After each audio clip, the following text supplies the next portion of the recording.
Hi, I'm Donna. I'm the founder of The Beauty Beat, and today I'm here with Sabrina Dhowre Elba, founder of the incredible Sable Labs. Hello. Thanks for having me. Thank you for having me. I feel we're long overdue. So long overdue. I've been chasing her around. I've been chasing you around, trying to get the skin. And we just love everything about you and what you've done for the community. So it's such an honor to be here talking to you today. Oh, well, vice versa. So let's get straight into it.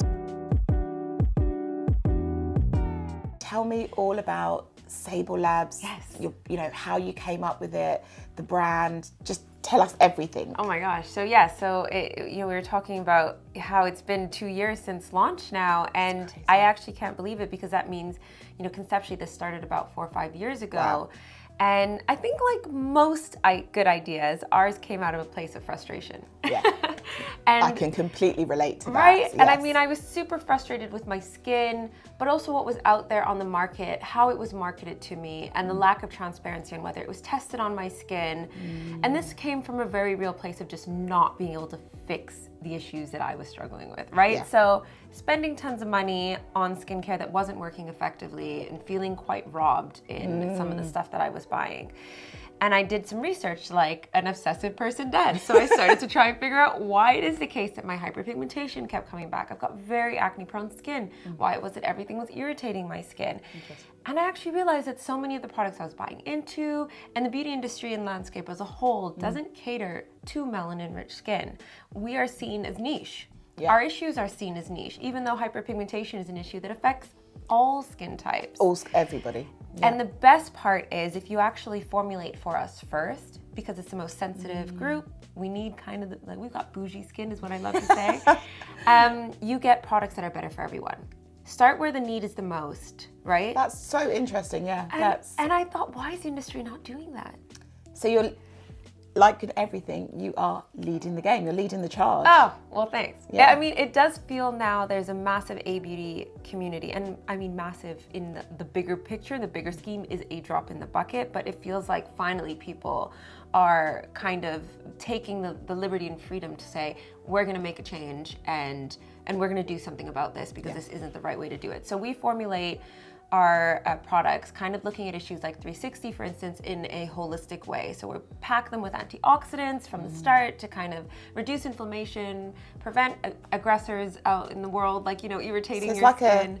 a holistic 360 kind of, Exactly. perspective, but for your skin. Because you can't just do one thing. So then on top of that, we also eliminate fragrances, drying alcohol, sensitizing ingredients. Because why have a range that's going to trigger some of these issues so that you're then coming back and buying it again? And I mean, look, this is what people want sometimes, right? But you don't want the problem to keep coming back. You want the problems to stay away. Yes. So then you need things like exfoliating agents, AHAs, BHAs, PHAs, we all know and love, get rid of that stagnant melanin once it's on the skin, and then tyrosinase inhibitors round it off, like retinoids, tranexamic acids, licorice root. So this is like quite a 360 approach in that it provides a lifestyle change. And to me, that's something that I wasn't seeing. And when you're supporting issues like hyperpigmentation, you're talking about barrier support, moisture loss. This is all interconnected. Take care of black skin, you'll take care of everyone, Well, I mean, that is just music to my ears, Beauty Beat, black skin, It's there true. is a relationship made in heaven. And so I've always really been wanting to ask, in terms of, showcasing Sable Labs at Beauty Beat, you are year 2, so you are quite a young brand. It feels like you've been here forever because honestly, Sable Labs is such a staple in my skincare routine that just 2 years doesn't even feel like that's true, but obviously it is. That means so much. But as quite a young brand, and obviously Beauty Beat is quite a young brand as well. We're in year 3, coming up to year 3. I feel we've grown up together. We've grown up together. We're like the siblings. Where have you been, twin? Exactly. But can I ask why you decided to support the Beauty Beat and to come on board, in what was our year 2, and just make that leap of faith, which I'm so grateful for, and the community was so grateful for. So just a little bit about that. Well, it's interesting because for us, this brand has always at the heart been about community. I felt I had a responsibility with some of the knowledge that I was, beginning to understand. I'm now a trained esthetician. Like the responsibility I had around caring for black skin, buys into catering for the community and being responsible for our peers, right? And that kind of you are your sister's keeper. Beauty Beat is all about community. I mean, that is what you do. You know, you fostered a group of women who are engaged but underserved. And you ladies. Yes, and I was like, this is the merger of like two schools of thought who really went about it, I think, the same way.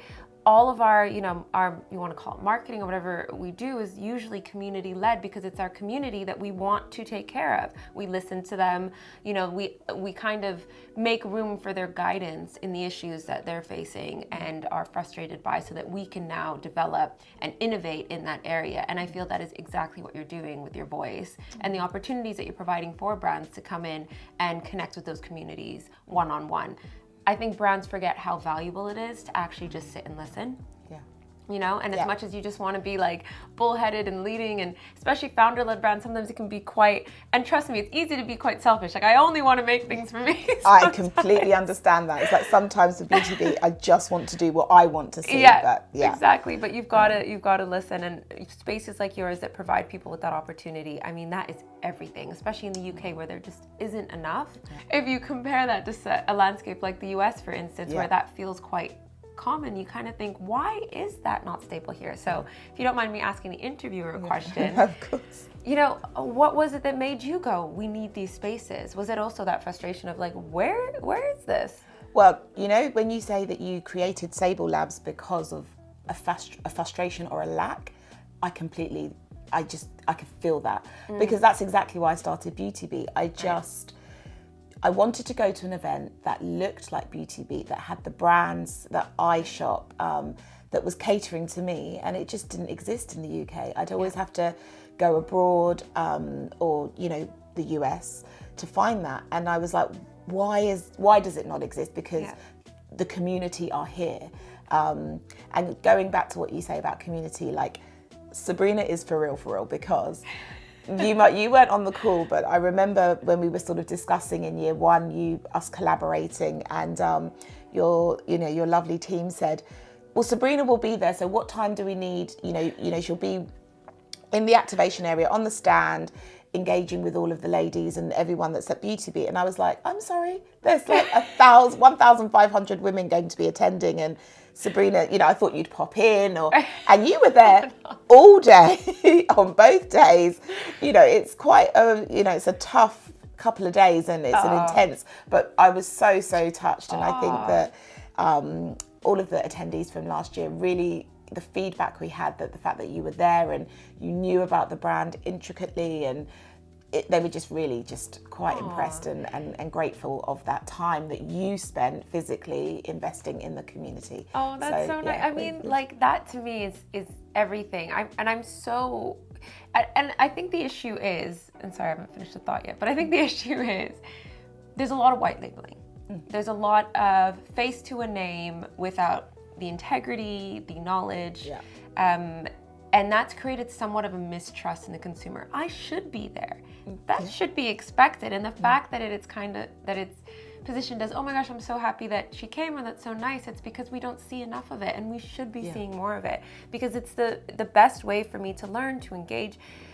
This is my baby. Yeah. You know, like we self-funded. We started this thing from the ground up. We took these formulations to the chemist. You know, nobody created this for us. We created this. So how are we then going to now just leave it off? I respect it. Who was at Beauty Beat the entire weekend? You. Yeah, exactly. And you know that feeling of like, I've got to be there. Like my team needs the support as well. And we're such a small team. When you start a brand, I think people forget everyone's doing everything. Like, I mean, I was in uniform, doing facials on hands. Yeah, I saw you, and you were there at the end when we were all tired, and, you know, but yes. And I have to say as well that you talk about white labeling, but, you know, Sable Labs works. Like, and I always say this, you know, kindly gifted me some of your ochre serum, and it is like liquid platinum.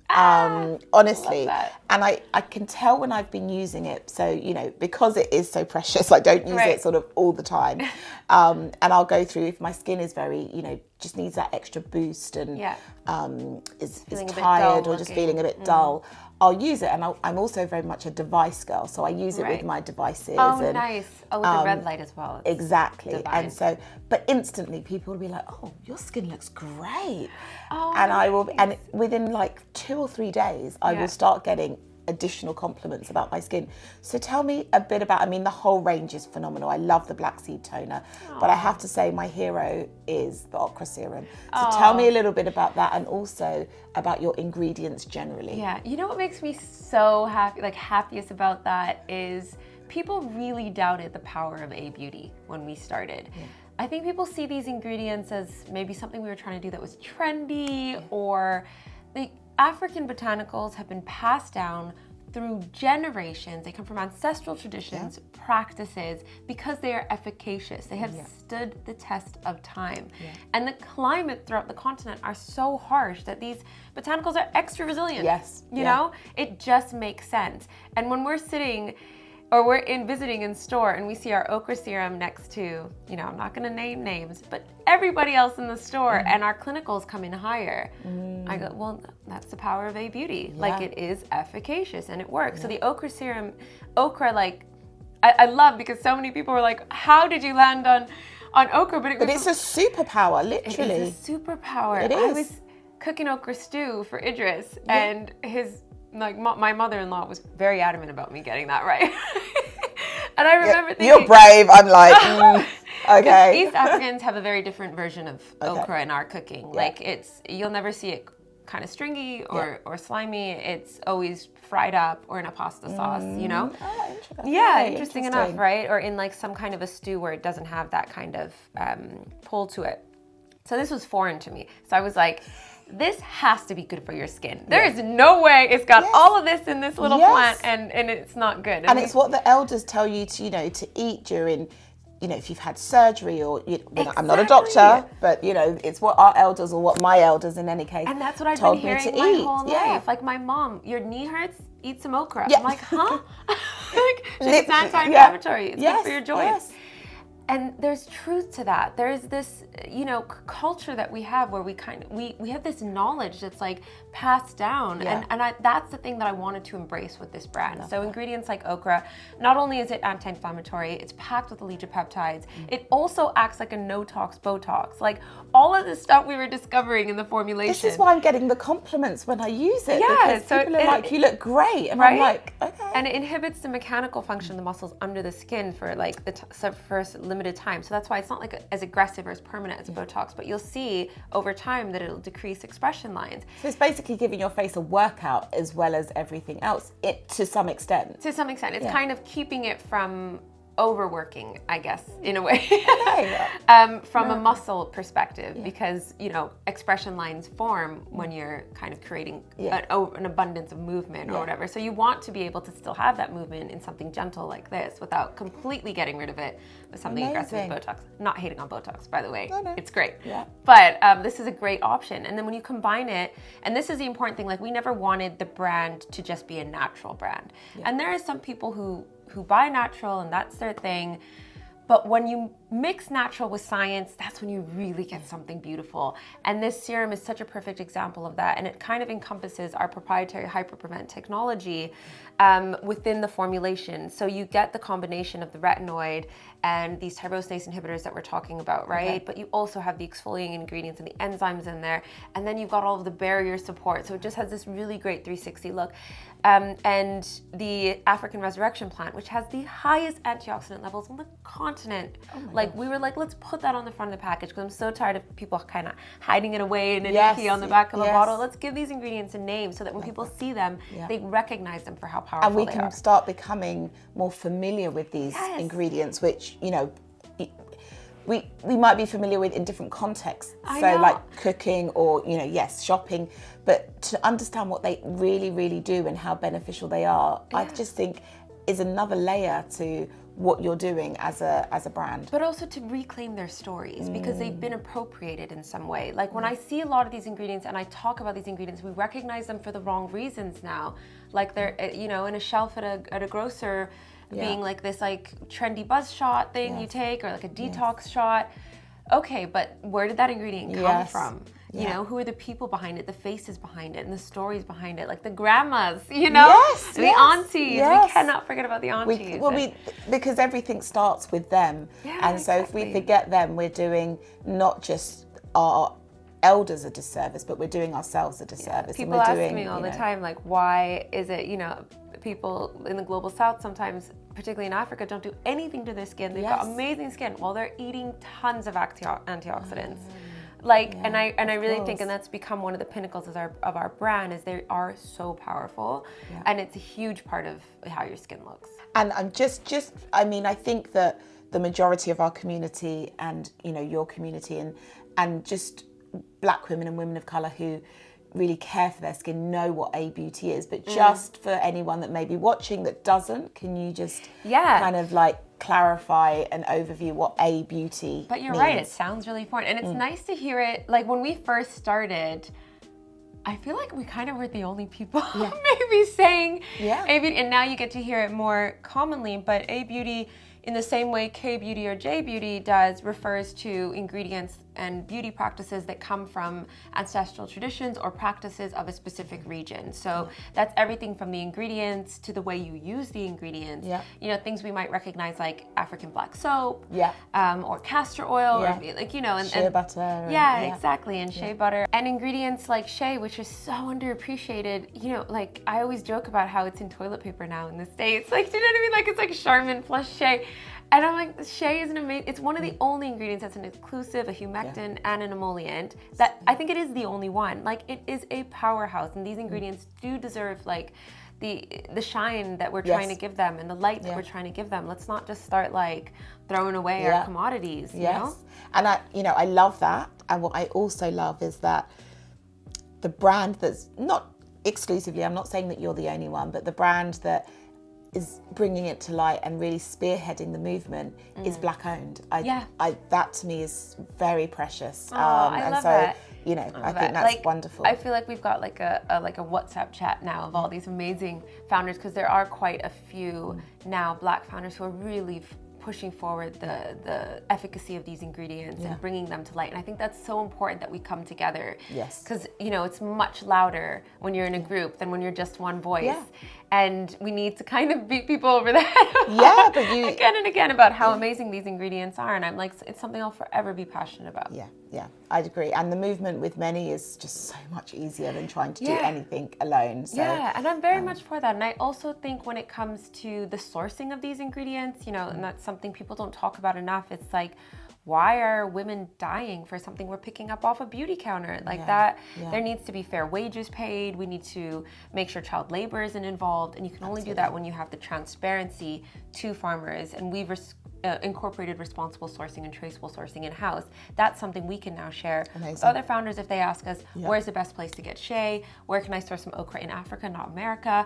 Like, you know, and make sure that we're also getting the ingredients from where they're being originated and farmed, and I didn't even know all of these things, and you know, and so it just makes me love the brand even more. Thank you.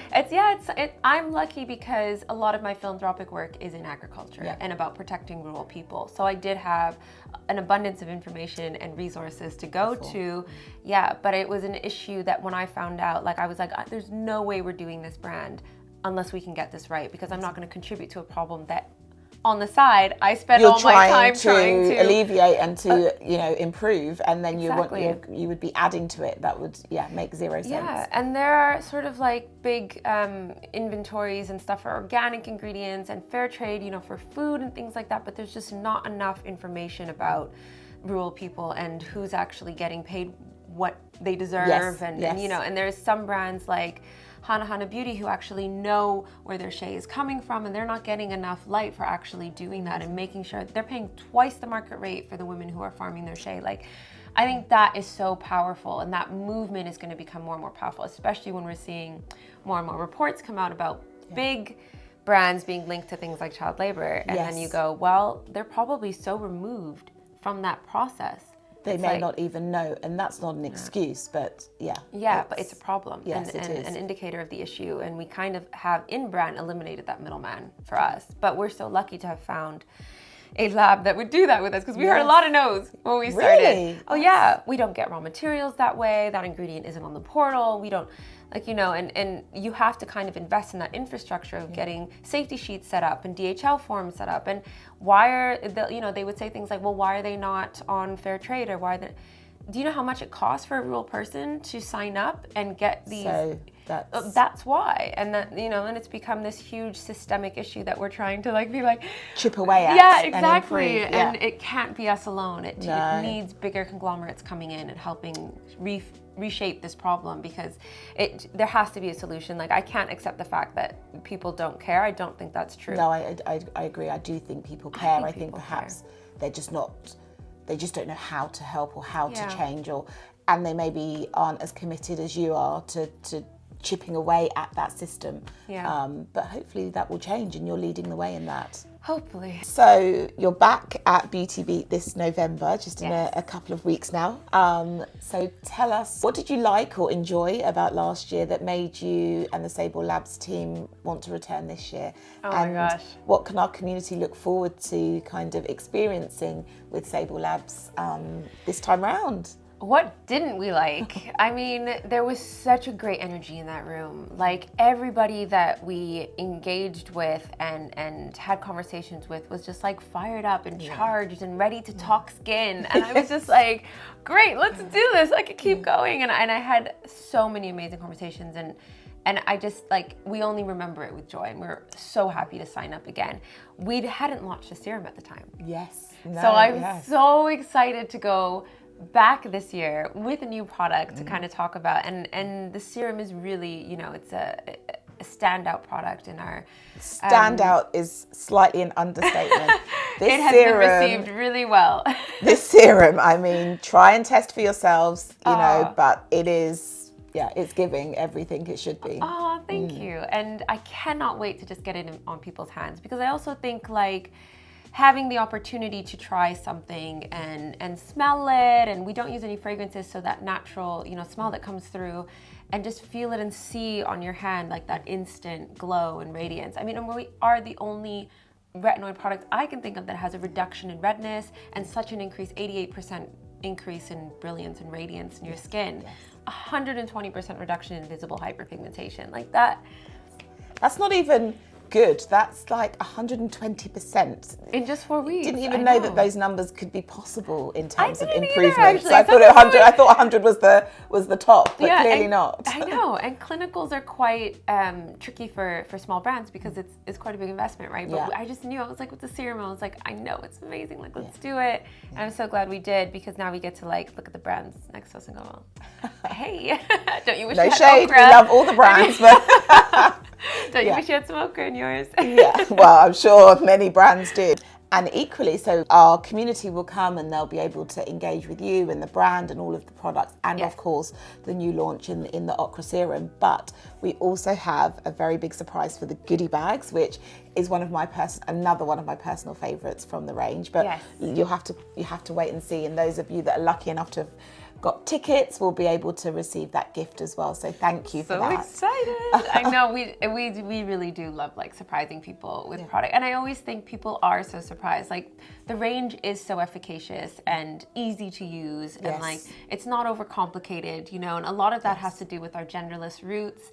It was just being like, wait, I'm not using pads. Like, let's just spray it and go. Like, and I'm like, you're right. Why are we wasting time and steps and doing all this marketing, you know? And honestly, in terms of, I love that it's sort of the gender neutral packaging, because, you know, I must admit, I do take over a bit of all of the shelves in the bathroom, but Honestly, Sable Labs is the only one my husband doesn't pick up from his shelf and is like, why is this on my... He doesn't. He's like, the others, he'll kind of like try and put them back. But yours, Sable Labs, he's like, oh, this one looks okay. That's so nice. You know. And there is something to be said about, you know, creating a space for men to feel they can have those conversations, pick something up without feeling like, should I not be? And, you know, it's just that safety that they should feel, right? And I think Idris has done a really good job of kind of speaking to men who might not see themselves as a traditional skincare man or someone who, you know, or whatever they picture that to be, and they're just like, I'm just a guy and I didn't know what any of this stuff is, and now I care and I know and I take care of myself. It's like my husband's never gonna want to know what a retinoid is, but he'll just pick up that because it looks appealing to him and you know, put it on and job done. Thank you. I know, but the best thing about male skin, and actually the thing I'm probably most envious about, is they only need the tiniest bit of change. Yes. And they look amazing. And I'm like, what is that? I know. Well, their skin is a bit thicker than ours, but like still, like I'm always like, you don't have to do much. And once they get into a routine, they stick in their routine, which is, I think, consistency is so important. And we forget that as women. We bounce around from everything. It's guilty as charged. I do like to try a few things. Oh, I'm the same. I know. Like I have to now for benchmarking. I'm like, want to know everything, and I always find myself being like, okay, I'm glad we didn't do that. I'm glad we didn't do that. Interesting. And it reminds me of before the brand. Like there's this video on YouTube, and I could just see myself, and I was so lost. Like I didn't know what to use, and like spending too much and like trying 100 different things. Like the fact that I have like 4 steps and I'm out the door. It's perfect, so especially when you're just like time poor and it's under 5 minutes. Yeah, like, but also it's so effective that you don't really feel like you need too much more. Yeah, so exactly. Brilliant. And it's almost like we've been lied to a little bit. We do need so much more, but we don't. I take the fifth on that one. But yeah, it was nice also sort of in the ideation of the products. They wouldn't maybe have become so multifunctional if it wasn't for Idris's contribution, because it wasn't the way I was brought up thinking about product. Like one product is for one thing, whereas for instance he said, well, if I'm going to use this toner, like it needs to do more, and that's why the toner has been so well received as well, because I feel like we've robbed it calling it a toner. It's more like an essence, and he can use it as an aftershave.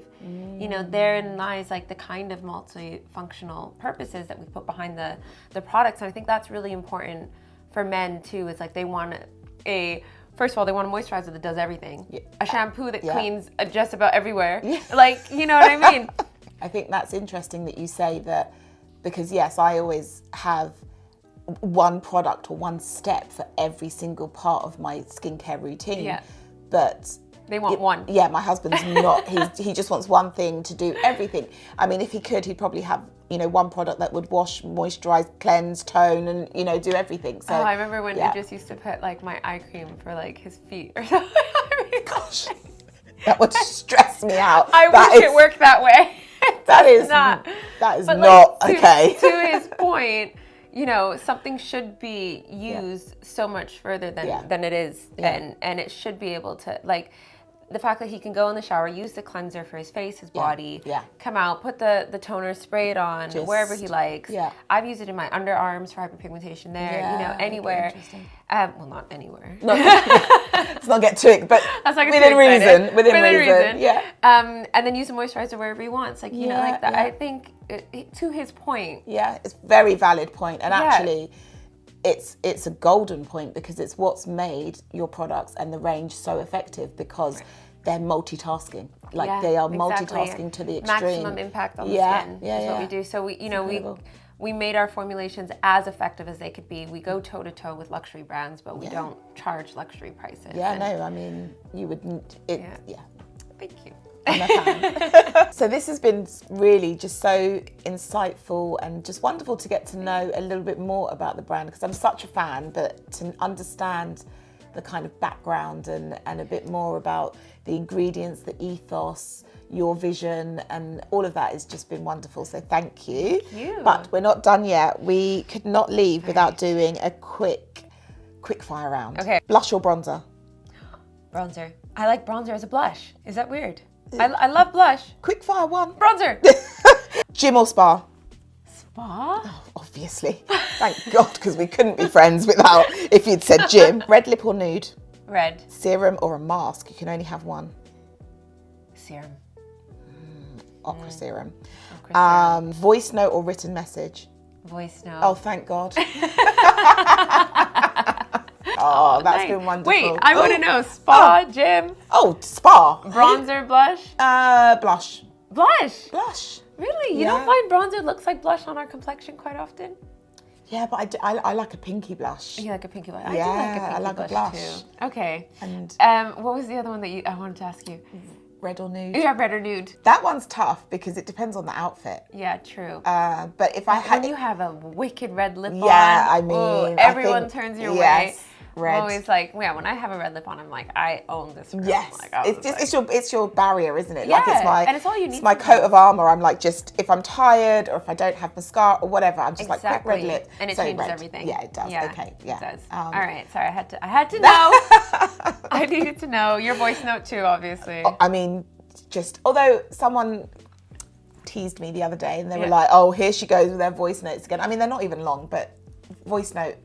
You know, we're going to end this by saying Donna and Sabrina say voice note, but no longer than 2 minutes. I think even a minute. A minute is long. 59 seconds. Yeah. Okay.